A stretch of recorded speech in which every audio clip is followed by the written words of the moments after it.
मैं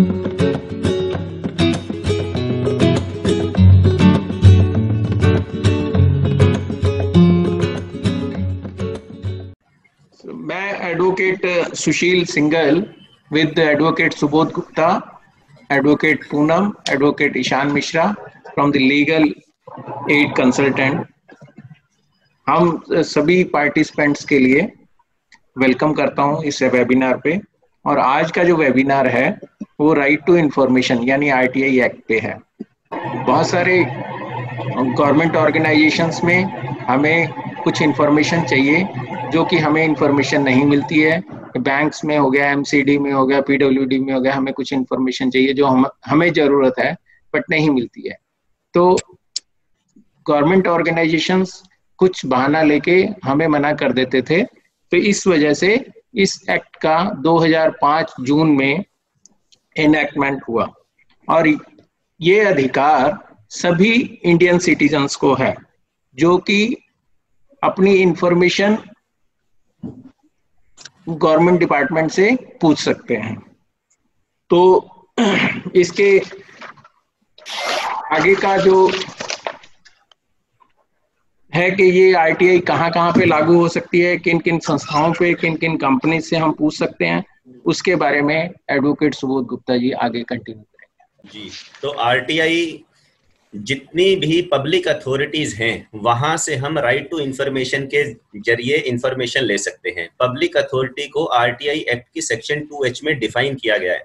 मैं ज्यादा टेक्निकल नहीं जाता, लेकिन साधारण भाषा में इतना कहना चाहता हूं कि कोई भी ऐसी संस्था जिसको सरकार से पैसे मिलते हैं या वो सरकारी संस्था है या सब्सटैंशियली उसमें किसी भी स्टेट गवर्नमेंट ने या सेंट्रल गवर्नमेंट ने फंडिंग की है, वो संस्था आरटीआई के दायरे में आती है।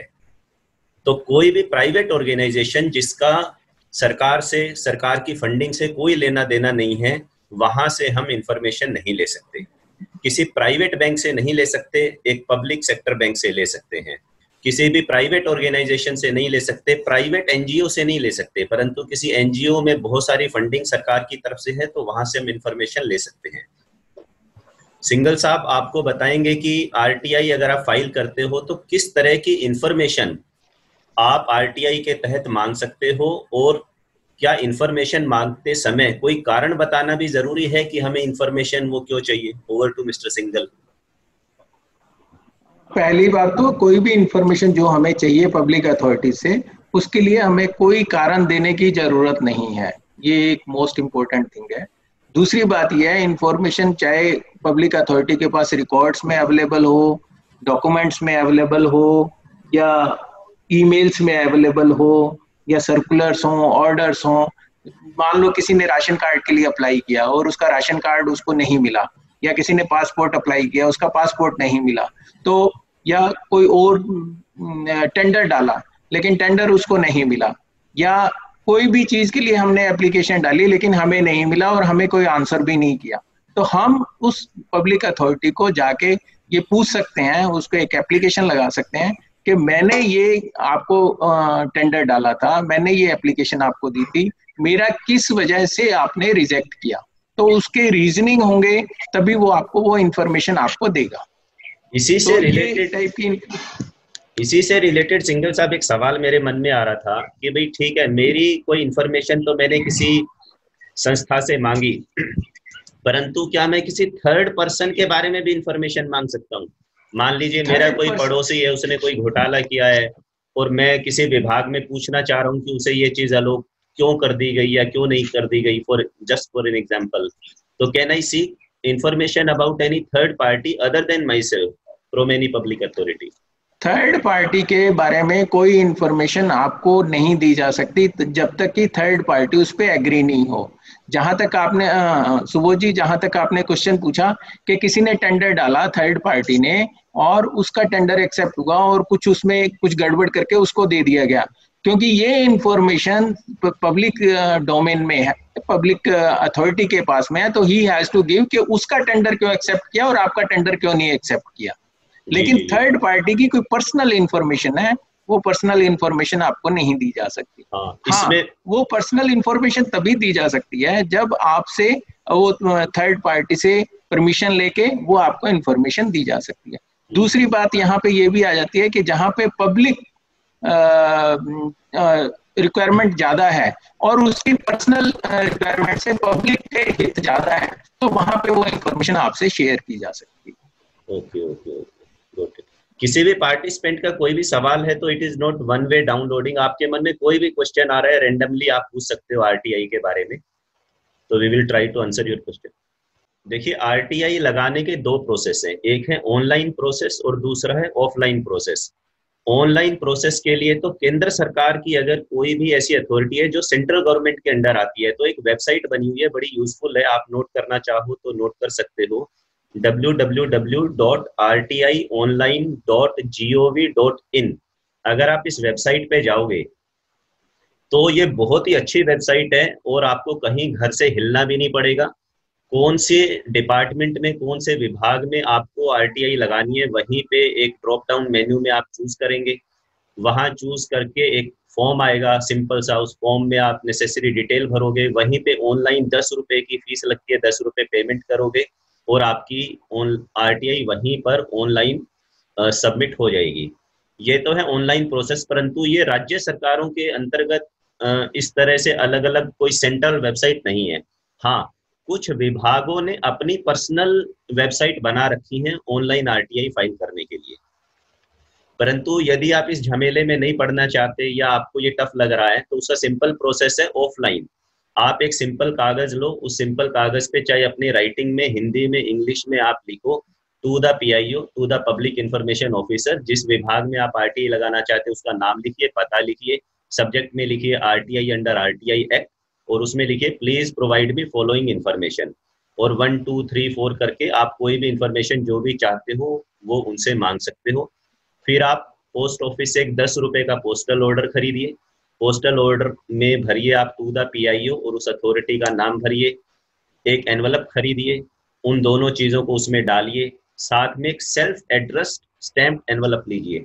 सेल्फ एड्रेस स्टैम्प एनवलप में रिप्लाई आएगा आपका, आप उस पर टिकट लगवा लीजिए और स्पीड पोस्ट कर दीजिए। तो ये एक सिंपल सा प्रोसेस है आरटीआई फाइल करने का ऑफलाइन। और 30 डेज के अंदर अंदर जब आपका आरटीआई उस विभाग में पहुंच जाएगा तो 30 डेज के अंदर अंदर मैंडेटरी है एज पर लॉ कि उस आरटीआई का रिप्लाई आपके पास आए। अगर 30 डेज के अंदर आरटीआई का रिप्लाई नहीं आता तो उसके बारे में अपील फाइल कर सकते हो आप। लगे हाथों में अपील का प्रोसेस भी बता देता हूँ। यदि 30 दिन के अंदर अंदर या तो आपके पास रिप्लाई आया ही नहीं, या रिप्लाई आया पर गोलमोल रिप्लाई आया, जो आपने पूछा वो बताया नहीं गया, गलत इन्फॉर्मेशन दी गई, मिसलीडिंग इन्फॉर्मेशन दी गई, या जो रिकॉर्ड मैंडेटरी था कि उन्हें देना ही चाहिए था उस रिकॉर्ड को डिस्ट्रॉय कर दिया गया, तो आपके पास 2 लेवल हैं अपील करने के लिए। पहला है first appellate authority. First appellate authority में फिर कोई फीस नहीं लगेगी, आपने जो आरटीआई लगाई थी आप उसकी कॉपी और साथ में एक एप्लीकेशन लिखिए फर्स्ट अपीलेट अथॉरिटी को कि मैंने ये आरटीआई इतनी तारीख को पीआईओ को भेजी थी, ये भेजने की रिसीट है और मेरे पास ये जवाब नहीं आया, या जवाब आया परंतु वो गलत जवाब है, मैं उससे सेटिस्फाइड नहीं हूँ, और क्यों सेटिस्फाइड नहीं हूँ आप उसमें अपना कार्ड मेंशन करो और एक एनवलप पे फर्स्ट प्रथम अपीलीय अधिकारी फर्स्ट अपीलेट अथॉरिटी लिख के, आपको कोई नाम वाम पता करने की जरूरत नहीं है उनके, उस विभाग के एड्रेस पर भेज दो। अब उसके पास भी समय है आपका जवाब देने के लिए। अगर आप फर्स्ट अपील से भी खुश नहीं होते हो तो 90 डेज के अंदर, समय पीरियड ये इंपॉर्टेंट होते हैं, 90 डेज के अंदर आप सेकंड अपील कर सकते हो स्टेट कमीशन में। हर राज्य में एक स्टेट कमीशन है, उत्तर प्रदेश का अलग है, दिल्ली का अलग है, पंजाब का अलग है, महाराष्ट्र का अलग है, तो आप स्टेट कमीशन में भी अपील फाइल कर सकते हो। सर मेरा एक क्वेश्चन है। हेलो जी जी, your name please. Saurabh Srivastava from Ghaziabad. हाँ जी सौरभ जी बताइए। मेरा क्वेश्चन है, क्या एक आम नागरिक जी पीएम रिलीफ फंड के बारे में के अगेंस्ट में क्या आईटीआर फाइल कर सकता है? सी आरटीआई पहली बात तो अगेंस्ट में नहीं होती है किसी के भी, it is not a court case.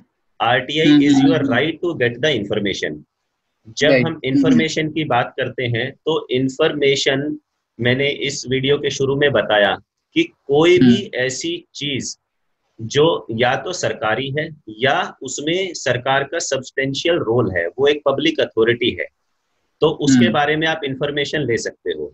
तो technically I will add to this कि उसमें आपका क्या रोल है, मतलब आप किसी थर्ड पार्टी के बारे में नहीं पूछ रहे हैं, आप अपने बारे में पूछे। आपने मान लो पीएम केयर्स में फंड किया, आप पूछ सकते हैं कि मेरा पीएम केयर में फंड आया कि नहीं आया। हालांकि ये बड़ी ऑर्गेनाइजेशन है, बड़ा ट्रस्ट है, तो इसमें क्योंकि आजकल ये पीएलआई भी लगाई है, तो उसमें पीएम केयर्स फंड मतलब वी सपोज टू डू कि ये आरटीआई एक्ट में आती है। देखिए हमारा इंटरप्रिटेशन ये कहता है। उसमें सवाल ये भी है कि इंफॉर्मेशन के तौर पे आप पूछना क्या चाह रहे हैं। अगर आप सिर्फ इतना पूछना चाह रहे हैं कि पीएम रिलीफ फंड में कितने पैसे आए, तो यह एक इंफॉर्मेशन है, आपका राइट है ये पूछने का, है ना। लेकिन जैसे हर एक आम नागरिक होता है, उसको वो जानना चाहता है कि पीएम रिलीफ फंड में कितना पैसा आया और कितना पैसा जो है कि भारत के लोगों के लिए कितना यूज हुआ है, आप इसे हर किसी कोई किसी जानने का। हाँ जी, आप बिल्कुल भारत के नागरिक होने के नाते, और क्योंकि ये एक पब्लिक फंड है, ये किसी की प्राइवेट ऑर्गेनाइजेशन नहीं है, ना ही किसी प्राइवेट प्राइम मिनिस्टर का या किसी और व्यक्ति का पैसा है, तो it is totally under preview of RTI as per our understanding. और आप वहां पे आरटीआई लगा सकते हो, बिल्कुल लगा सकते हो। और आप पूछ सकते हो कि कितना पैसा आया, उस पैसे का प्रयोग कहाँ पर किया गया, किस पीरियड के दौरान। तो जो भी नेसेसरी जानकारी है, वह विभाग जो उस फंड को मैनेज करता है वो एक्ट के अंदर बाउंड है। मेरा एक सवाल है। जी सर। अगर आरटीआई 90 दिन में कोई रिस्पॉन्स नहीं करता, जी, अब उसका सोल्यूशन क्या है? सर इसमें ना इसमें तीन पीरियड हैं। पहला पीरियड है जब शुरू में आपने आरटीआई लगाई, पहली स्टेज पब्लिक इंफॉर्मेशन को, ये पहली स्टेज होती है, उसको जवाब देना होता है 30 दिन के अंदर अंदर। 30 दिन के अंदर अंदर जवाब नहीं दिया उसने, ठीक है, तो पहली बात तो ये है कि एक्ट के अंदर प्रोविजन है उस व्यक्ति पे जो रिस्पॉन्सिबल था जवाब देने के लिए उस विभाग में, वो पब्लिक इंफॉर्मेशन ऑफिसर, उसके ऊपर पेनल्टी लगनी शुरू हो जाती है 250 रुपए पर डे की, and it can go up to 25,000 rupees which gets deducted from his salary. तो वो अवॉइड करते हैं कि हम ऐसा ना करें, क्योंकि उस अधिकारी के ऊपर पेनल्टी लगेगी, तो कौन सरकारी अधिकारी अपने ऊपर पेनल्टी लगवाना चाहेगा। दूसरी बात यह कि चलो कोई बात नहीं, फिर भी जवाब नहीं आया, 30 दिन के अंदर अगर आपके पास जवाब नहीं आया, तो आप प्रथम अपील अधिकारी, फर्स्ट अपीलेट अथॉरिटी लिख के एक और चिट्ठी डालोगे, अपनी आरटीआई की कॉपी लगाओगे और बोलोगे मैंने ये मांगा था, मुझे जवाब नहीं आया, तो डेफिनेटली फर्स्ट अपीलेट अथॉरिटी उसका रिप्लाई करेगा। और अगर दोनों ही कुंभकर्णी नींद में सो रहे हैं और ना पीआईओ ने जवाब दिया ना फर्स्ट अपीलेट अथॉरिटी ने जवाब दिया, तो मैंने कहा कि जैसे आप उत्तर प्रदेश में रहते हो, तो हर राज्य का एक स्टेट इंफॉर्मेशन कमीशन है। अगर आप गूगल करेंगे state information commission Uttar Pradesh, तो उनकी वेबसाइट खुल जाएगी, पता नाम सब कुछ आपको मिल जाएगा। ये हाईएस्ट अथॉरिटी होती है आरटीआई एक्ट के अंदर, स्टेट इंफॉर्मेशन कमीशन, ना केवल 90 दिन के बाद, I will add to it, जो 90 दिन के बाद इन्होंने पूछा है, वो फर्स्ट अपीलेट अथॉरिटी के पास हमने एप्लीकेशन लगाई लेकिन उसका कुछ जवाब नहीं आया, तो आफ्टर 90 डेज हम स्टेट कमीशन में या सेंट्रल कमीशन में, अगर स्टेट इंस्ट्रूमेंटलिटीज है तो स्टेट कमीशन में, और अगर सेंट्रल इंस्ट्रूमेंटलिटीज है तो सेंट्रल कमीशन में 90 दिन के बाद हम सेकेंड अपील फाइल कर सकते हैं। हम स्टेट कमीशन से रिक्वेस्ट करते हैं कि इनका या तो कोई जवाब ही नहीं आया है, और जवाब आया है तो आप उस जवाब से सेटिस्फाइड नहीं हो, इनकरेक्ट जवाब आया है, मिसलीडिंग आया है, गोलमोल आया है, चीजों को अवॉइड करने की कोशिश की जा रही है, तो स्टेट कमीशन को पूरी पावर है कि वो उस विभाग को ये भी डायरेक्शन दे सकते हैं कि आप ये इंफॉर्मेशन इनको दो, वो उन पे पेनल्टी भी लगा सकते हैं, और यहाँ तक कि अगर आपको जवाब मिलने से देरी हुई है और उसकी वजह से आपका कोई नुकसान हो गया, फाइनेंशियल लॉस हो गया, तो आपको कंपनसेशन भी स्टेट कमीशन ग्रांट कर सकती है। उसमें वो ये लिख दे कि इनका जो सवाल है वो आरटीआई के अंडर नहीं आता है, तो उस सूरत में क्या करेंगे हम? देखिए इसमें ना ये बड़ा यहीं पे एडवोकेट्स की जरूरत पड़ती है एक्चुअली, क्योंकि एक आम आदमी नॉर्मल भाषा में सवाल लिख के भेज देता है, परंतु एक्ट की हर एक्ट में कुछ बारीकियां होती हैं।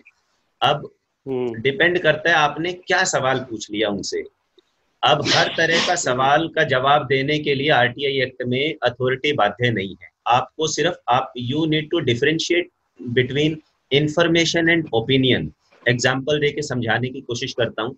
मान लीजिए कोई सड़क बनी है, आप उस विभाग से ये तो पूछ सकते हो कि इस सड़क को बनने में कितना खर्चा आया, ये बताने के लिए वो बातें हैं। लेकिन अगर आप उनसे ये पूछोगे इस सड़क को बनाने की जरूरत ही क्या थी, तो ये बताने के लिए वो बातें नहीं है। आप ओपिनियन पूछ रहे हो, आप ये तो पूछ सकते हो कि इस सड़क की लंबाई कितनी है और चौड़ाई कितनी है, पर आप ये पूछो कि इसकी चौड़ाई इतनी क्यों रखी गई, मुझे बताया जाए, तो ये बताने के लिए वो बातें नहीं है।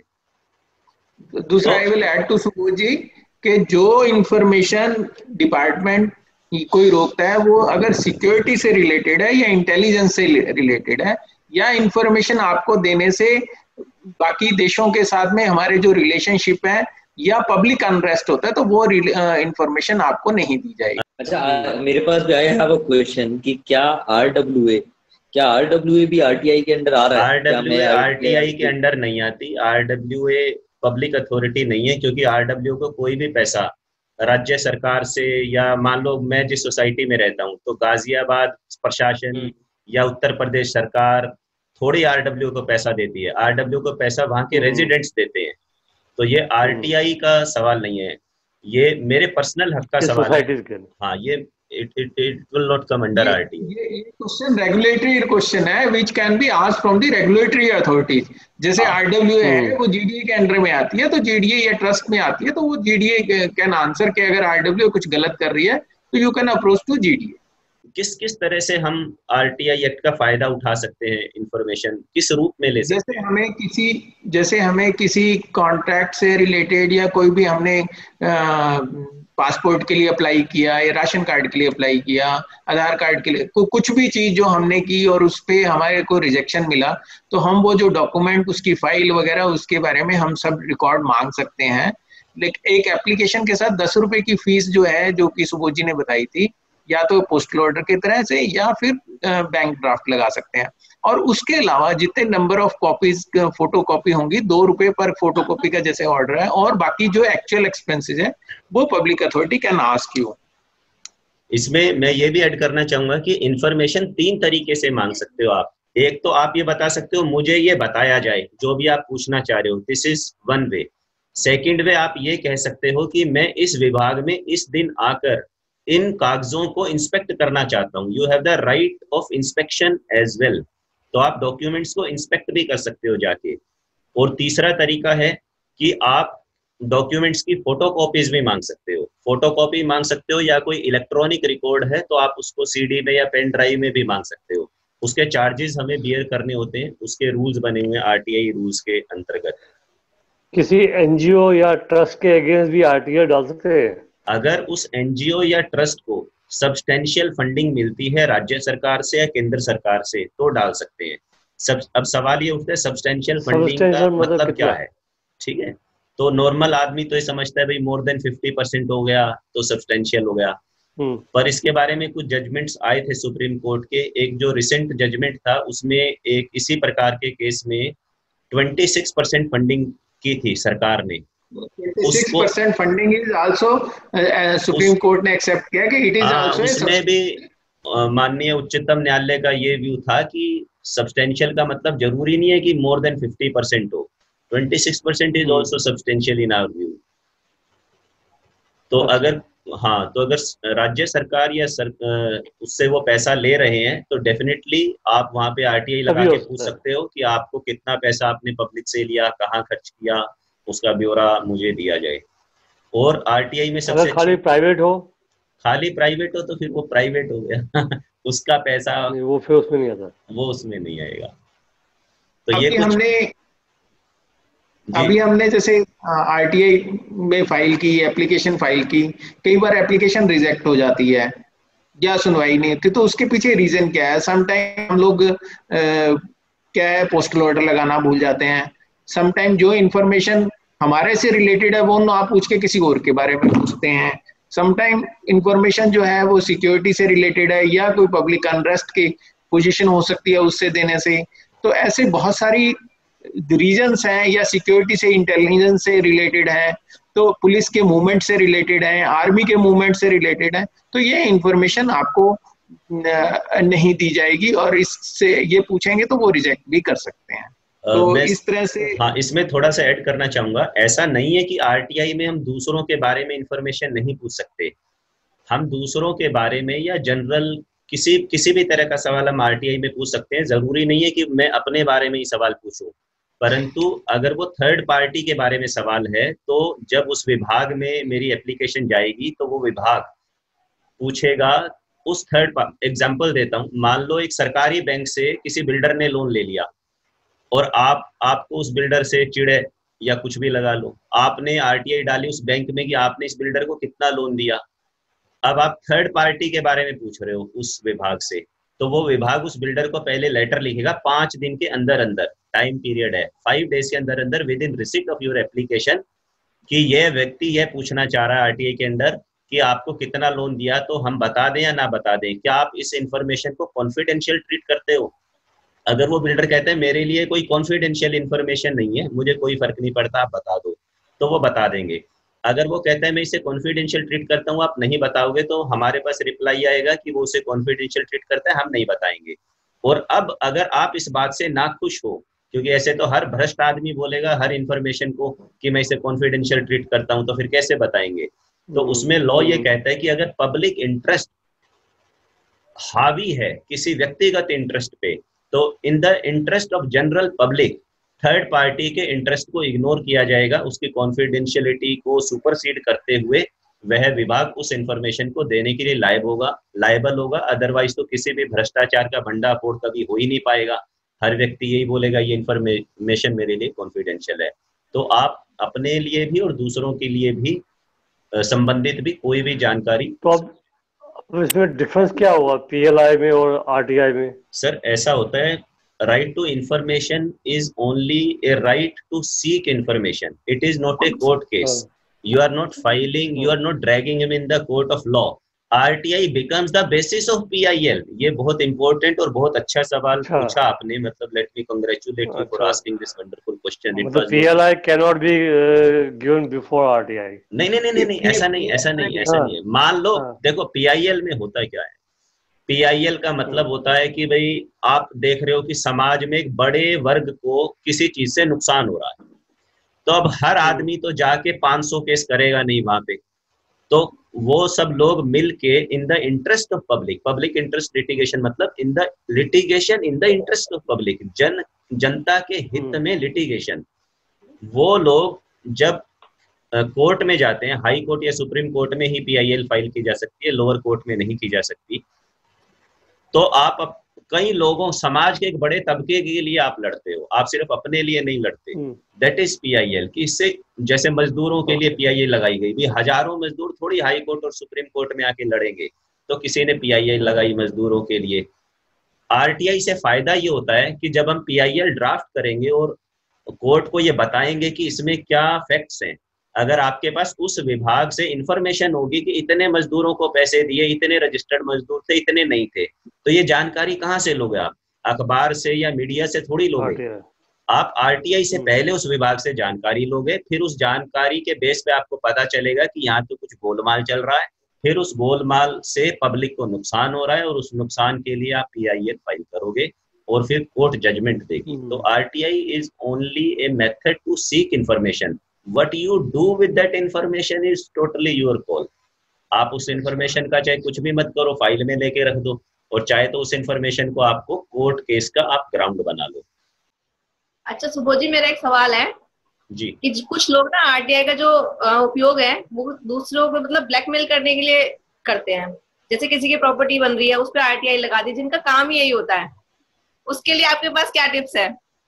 देखिए, मैं जैसे मैंने पहले कहा कि RTI से आपके पास इंफॉर्मेशन आ जाती है, उस इंफॉर्मेशन का आप क्या करते हो वो आप पे डिपेंड करता है। आप उस इंफॉर्मेशन से, अगर कोई किसी को ब्लैकमेल कर रहा है, तो जो सामने वाला ब्लैकमेल हो रहा है, इसका मतलब है उसने कुछ गलत किया होगा, तभी तो ब्लैकमेल हो रहा है। कोई मुझे ब्लैकमेल करके दिखाओ ना। तो जब मैं कुछ कोई अपने काम से ठीक रखना है, वो कहता है कि भाई ये RTI है, आगे चीजें मैं इसका उपयोग करूंगा, आप परेशान हो गए, लाओ मुझे 20,000 रुपए दे दो। और अगर हम उसको जी बस यही पूछ रही थी कि अगर इसमें मैं पहली बात तो यही कह रहा हूँ, थर्ड पार्टी इंफॉर्मेशन, जो मैंने कहा कि जब कोई व्यक्ति पूछता है भाई ये मकान कैसे बना या क्यों बना, और वो उसका मकान नहीं है, तो पहली बात तो उस अथॉरिटी को आपसे पूछना पड़ेगा, वो बिना आपके पूछे, बिना आपकी सहमति के उस व्यक्ति को आपके मकान के संबंध में या जो भी बात है वो इन्फॉर्मेशन उस व्यक्ति को नहीं दे सकती। तो पहला तो ये है, आप अपना ऑब्जेक्शन वहां दर्ज करा सकते हो थर्ड पार्टी होने के नाते कि मेरी इंफॉर्मेशन आपने किस ग्राउंड पे उसको दी, ये वायलेशन है आपकी प्रिवेसी का, आपका जो प्रिवेसी का राइट है, निजता का अधिकार। तो राइट टू इंफॉर्मेशन का बहाना लेके किसी की निजता का उल्लंघन तो नहीं किया जा सकता। तो पहली बात ये है। दूसरी बात ये, अगर कोई भी व्यक्ति किसी इंफॉर्मेशन को ब्लैकमेलर के तौर पे धंधा बना रहा है तो you should report about that person to the concern DCP of your area. आपको उन्हें बताना चाहिए कि ये व्यक्ति आरटीआई की आड़ में इस प्रकार से अवैध वसूली या एक्सटॉर्शन रिजोर्ट कर रहा है और उसके खिलाफ नेसेसरी एक्शन पुलिस को लेना चाहिए। ठीक है, थैंक यू। बस मैं ये लास्ट लाइन एक और एक इन्फॉर्मेशन और बताता हूँ, then we will wind up. और वो ये है कि कुछ लोग मुझसे ये पूछते रहते हैं कि क्या आरटीआई फाइल करने का कोई फॉर्मेट होता है। तो एक्ट के अंदर ऐसा कोई भी फॉर्मेट नहीं है आरटीआई का। It can be a simple application, जैसा मैंने बताया था, कोई फिक्स फॉर्मेट नहीं है। परंतु कुछ राज्य सरकारों ने आरटीआई एक्ट के अंदर जो आरटीआई रूल्स बनाए हैं, उन रूल्स के अंदर कुछ राज्य सरकारों ने कोई फॉर्मेट दे भी रखा है, परंतु रूल्स में फर्दर ये भी लिख रखा है कि अगर इस फॉर्मेट को यूज नहीं भी किया तो भी सिर्फ इस ग्राउंड पे उस आरटीआई को रिजेक्ट नहीं किया जा सकता। फॉर एग्जाम्पल, कुछ रूल्स में ये लिखा हुआ है कि आरटीआई 500 वर्ड्स में होनी चाहिए, 500 शब्दों में होनी चाहिए, परंतु अगर ये भी लिख दिया साथ में कि अगर 500 की जगह शब्द ज्यादा भी हो गए तो सिर्फ ये ग्राउंड पे आरटीआई रिजेक्ट नहीं हो सकती कि शब्द 500 होने थे तो वो 600 क्यों हो गए या 550 क्यों हो गए। ठीक है, thank you so much, thank you all participants. I think it was a wonderful and knowledgeable. Yes sir, very knowledgeable.